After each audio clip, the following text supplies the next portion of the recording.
Hello అండి, welcome back to my channel Priyanka vlogs and cooking. ఎలా ఉన్నారు? బాగున్నారా? నేనైతే చాలా బాగున్నానండి. అందరూ బాగుండాలని చెప్పేసి కోరుకుంటున్నాను. అండ్ ఇంకా వ్లాగ్లోకి వెళ్ళిపోతే ఇది వచ్చేసి Saturday evening egg potato curry చేద్దామని చెప్పేసి నేను ఎగ్స్ అయితే బాయిల్ చేసి పెట్టుకున్నాను. అండ్ ఇక్కడ ఏంటంటే నేను ఎలా చేస్తాను అనేది మీకు ప్రాసెస్ చెప్తామని వీడియో అయితే షేర్ చేస్తున్నానండి. నచ్చితే మీరు కూడా ట్రై చేయండి అండ్ ఎలా వచ్చిందో కామెంట్ బాక్స్లో కామెంట్ చేసేయండి. అంటే ఒకే ప్రాసెస్లో చేయను, ఎప్పుడు కూడా ఒక్కొక్కసారి ఒక్కోలా చేస్తుంటా అనమాట. అండ్ ఇంక సాటర్డే రోజు ఇంకా మా మామయ్య వాళ్ళు, మా ఆడపడుచు, మా హస్బెండ్ ఊరు నుంచి రిటర్న్ అయ్యారని చెప్పాను కదా. ఇంకా వాళ్ళు వచ్చేలోపు అయితే ఇట్లా కర్రీ రైస్ అయితే చేస్తున్నాను. అండ్ ఆల్రెడీ నేను లాంగ్ వీడియో అయితే మార్నింగ్ అప్లోడ్ చేశాను, ఈరోజు మార్నింగ్ అయితే. అండ్ అందులో అయితే ఈ బిట్ అయితే తీసేసాను అనమాట. సపరేట్గా కుకింగ్ చూపిద్దామని చెప్పేసి, రెసిపీ చూపిద్దామని చెప్పేసి ఇదైతే సపరేట్గా మళ్ళీ వీడియో అప్లోడ్ చేస్తున్నానండి. చూడండి, వాచ్ చేయండి, మీకు ఎలా అనిపించిందో కామెంట్ బాక్స్లో చెప్పండి. అండ్ ఇక్కడైతే మన దగ్గర ఎప్పుడైనా టమాటోస్ తక్కువ ఉన్నప్పుడు, ఇప్పుడు 4గురికి 5గురికి అలా సరిపోవాలి, సఫిషియెంట్గా సరిపోవాలి అని అనుకుంటే ఇలా అయితే చేయొచ్చండి. నేను ఇంకా ఎగ్స్ అయితే బాయిల్ చేసి పెట్టుకున్నాను. అండ్ అందులో 2 అయితే లోడగుడ్లు అయిపోయినాయి అనమాట, సగం అయిపోయినాయి. ఎందుకు ఎగ్స్ కొంచెం స్మెల్ అనిపించినాయండి.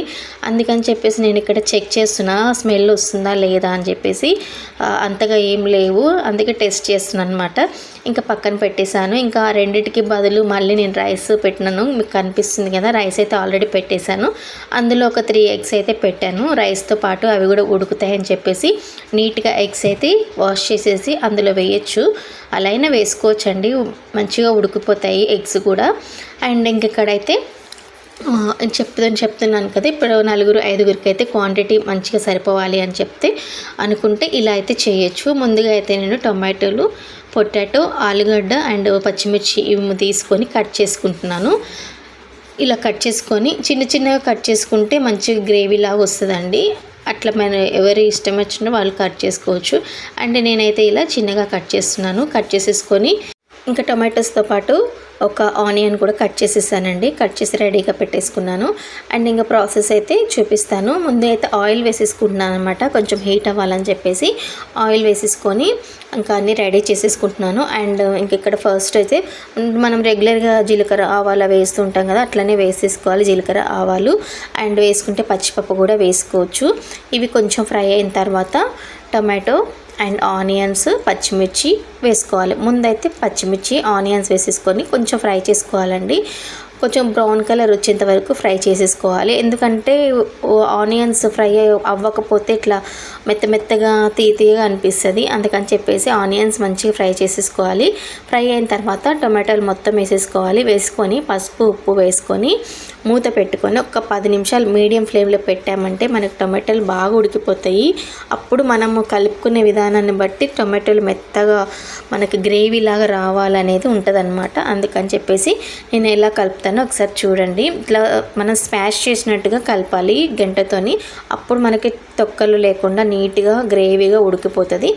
ఇక్కడైతే మూత తీసి చూస్తున్నానండి. ఆ లోపు అయితే అది ఉడికే లోపు నేనైతే పొటాటో కూడా కట్ చేసేసుకొని రెడీగా పెట్టుకున్నాను. ఇలా మనము గంట రివర్స్లో పెట్టేసి ఇట్లా మంచిగా ప్రెస్ చేసి కలుపుకుంటే టొమాటోలు కూడా తొక్కలు ఏమి ఉండవు, గ్రేవీలాగా బాగా వస్తుంది.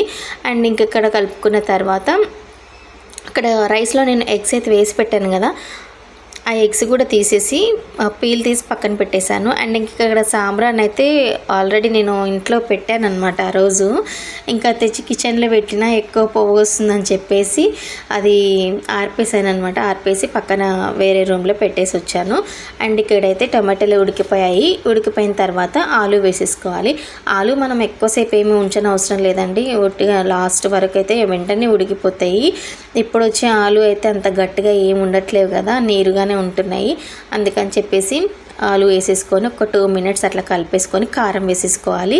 కారం అయితే నేను కొంచెం స్పైసీగా వేస్తున్నానండి, ఎందుకంటే టమాటోలు కొంచెం పుల్లగా ఉంటాయి కదా. నేను చింతపండు కూడా ఏం యాడ్ చేయను, అయినా కానీ టమాటోలు చాలా పులుపు వస్తుంది. పులుపు ఉన్నాయి కాబట్టి కొంచెం కారం ఎక్కువ వేసుకుంటే టేస్ట్ బాగుంటుంది. ఇక్కడ అసలు ఆ రోజు వంట చేస్తున్నాను కానీ ఎంత స్వెట్ ఉందంటే అంత ఉబ్బరం ఉందన్నమాట. ఇంకా అసలు గాలి కూడా రావట్లేదు కిచెన్లో అయితే. ఈవినింగ్ కదా అలాగే ఉంటుంది. ఇంక ఇక్కడైతే నేను మసాలా పౌడర్ చూపించాను కదా, అదేంటంటే ధనియాలు, చెక్క, లవంగం, ఇలాచి, వెల్లుల్లిపాయ, ఈ 3 పౌడర్ అనమాట. పౌడర్ చేసి పెట్టుకున్నాను. అంటే రెగ్యులర్గా ఏం చేయను నేను, ఇంకా లాస్ట్ టైం అయితే చేసి అట్లా పెట్టుకున్నాను అనమాట. ఇంకా కర్రీలో అయితే వేసేసాను. ఇంకా మనకి ఇష్టమైతే అల్లం వెల్లుల్లి పేస్ట్, కొంచెం కొబ్బరి పొడి ఇట్లా వాటర్ వేయకముందే వేసేసుకొని బాగా ఫ్రై చేసుకున్నాక అప్పుడు కొంచెం వాటర్ వేసుకుంటే చాలా బాగుంటుంది. ఇంకా మా ఇంట్లో అప్పుడైతే నేనేం వేయలేదండి, కొబ్బరి పొడి అది అల్లం వెల్లుల్లి పేస్ట్ ఏం వేయలేదు. అండ్ లేట్ అయిపోతుందిలే అని చెప్పేసి ఇంకా ఉన్న మసాలాతోని కర్రీ అయితే చేసేసాను అనమాట. ఇంకా వేసేసుకొని వాటర్ వేసేసుకొని మూత పెట్టేశాను. ఇంకా ఆలోపు అయితే రైస్లో 3 ఎగ్స్ పెట్టానని చెప్పాను కదా, ఆ ఎగ్స్ కూడా తీసేసాను, మంచిగా ఉడికిపోయినాయి. ఇంకా పీల్స్ తీసేసుకొని అవి రెడీగా పెట్టుకొని అవి కూడా కొంచెం ఘాట్లు పెట్టేసి కర్రీలో వేసేసుకోవడమే. ఇంక ఇక్కడ టిప్ ఏంటంటే, మనం వాటర్ వేసాం కదా టొమాటో కర్రీలో, చిక్కగా ఉండదు కదండి, అప్పుడు నీరుగా ఉంటుంది కర్రీ, అంత బాగోదు. నాకు అప్పటికప్పుడు ఆ థాట్ అయితే వచ్చిందనమాట, నీళ్ళగా ఉంటే బాగోదు, కర్రీ టేస్ట్ ఉండదు అని చెప్పేసి ఒక 2 స్పూన్స్ అయితే శనగపిండి వేస్తున్నాను. నీట్గా గడ్డలు లేకుండా కలుపుకోవాలి. ఇట్లా స్పూన్తో కానీ చేత్తో కానీ కలిపేసుకొని ఆ గ్రేవీని మనం కన్సిస్టెన్సీ కలుపుకునేది ఆ కర్రీలో వేసేసుకుంటే చాలా చిక్కగా వస్తుంది. ఒక 2 స్పూన్స్ సరిపోతుందండి, ఎక్కువ అవసరం లేదు. మనం తీసుకున్న క్వాంటిటీని బట్టి, కర్రీని బట్టి మన క్వాంటిటీ అయితే తీసుకోవాలి. ఇంక ఇక్కడైతే సాల్ట్ చూస్తున్నాను అనమాట, నాకు ఇలా చూడడం అలవాటు. ఇంకా చూసిన తర్వాత చూడండి కర్రీ ఎంత చిక్కబడిపోయిందో వేయగానే. అట్లా చాలా బాగుంటుంది టేస్ట్ కూడా, మనకేం డిఫరెన్స్ ఏం ఉండదు శనగపిండి వేసినా కానీ, చాలా బాగుంటుంది. అండ్ నాకైతే ఆ రోజు కర్రీ బాగా నచ్చిందండి. అంత స్పైసీగా, మరీ స్పైసీ ఏం లేదు, నార్మల్గా కారంగానే ఉంది.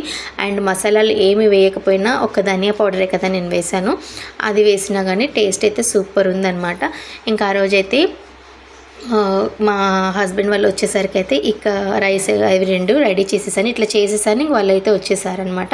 ఇంకా ఫైనల్గా చూడండి ఇక్కడ కరివేపాకు, కొత్తిమీర వేసేసుకొని కలుపుకోవాలి. కరివేపాకు తాలింపులో కన్నా లాస్ట్లో మనము దించే ముందు ఒక 10 మినిట్స్ ముందు వేసుకున్నామంటే ఫ్లేవర్ అయితే చాలా బాగుంటుంది, కరివేపాకు ఫ్లేవరు. అండ్ కొత్తిమీర కూడా వేసేసుకొని పెట్టేసుకోవాలి. ఇంక ఇక్కడ రైస్ అయితే నేను చెక్ చేస్తున్నాను అనమాట, రైస్ ఎలా ఉంది, అయిందో లేదని. ఈ టెక్నిక్ అయితే నేను మా అన్నయ్య దగ్గర అయితే నేర్చుకున్నాను, అంటే మా ఆడపడుచు వాళ్ళ హస్బెండ్ అనమాట. ఇట్లా మనం అన్నం అయిందో లేదో గంటెతో చూడొచ్చండి. మనం కేక్స్ ఎలా చేసినప్పుడు చూస్తామో బేక్ అయిందో లేదో అలా అనమాట. అలా మనం గంటెతో చూసుకొని స్టవ్ ఆఫ్ చేసేసుకోవచ్చు. అండ్ ఇంకా ఫైనల్గా అయితే కర్రీ రెడీ అయిపోయింది. సిమ్లో పెట్టేశాను అనమాట, కొంచెం ఆయిల్ పైకి తేలేంత వరకు. మంచి స్మెల్ వస్తుంది కర్రీ రెడీ అయినప్పుడు, అప్పుడు మనము స్టవ్ అయితే ఆఫ్ చేసేసుకోవచ్చు. ఇంకా ఆలోపు టైం ఉంది కదా, మళ్ళీ సింక్లో గిన్నెలు పడిపోయినాయి అనమాట, వంట చేశాను కదా, మళ్ళీ అవన్నీ తోమేసుకొని నీట్గా పెట్టేసుకున్నానండి. ఇంక ఇది నా వ్లాగ్ అయితే, రెసిపీ చూపించడానికైతే ఈ వీడియో నేను స్కిప్ చేసి ఇప్పుడైతే అప్లోడ్ చేస్తున్నాను అనమాట. అండ్ వీడియో నచ్చితే తప్పకుండా లైక్ చేయండి, షేర్ చేయండి, సబ్స్క్రైబ్ చేసుకోండి. అండ్ ఇప్పుడు మన ఛానల్ అనేది 500 సబ్స్క్రైబర్స్కి దగ్గరలో ఉందండి. త్వరలో అది కూడా రీచ్ అవ్వాలని చెప్పేసి అయితే మనస్ఫూర్తిగా కోరుకుంటున్నాను. అది మీ వల్లనే సాధ్యం అవుతుంది, ఎందుకంటే మీరు ఇచ్చే ప్రతి లైక్ నా ఛానల్కి అనే గ్రోత్కి అయితే యూజ్ అవుతుంది. కాబట్టి నచ్చితేనే లైక్ ఇవ్వండి, నచ్చకపోతే కామెంట్ పెట్టండి.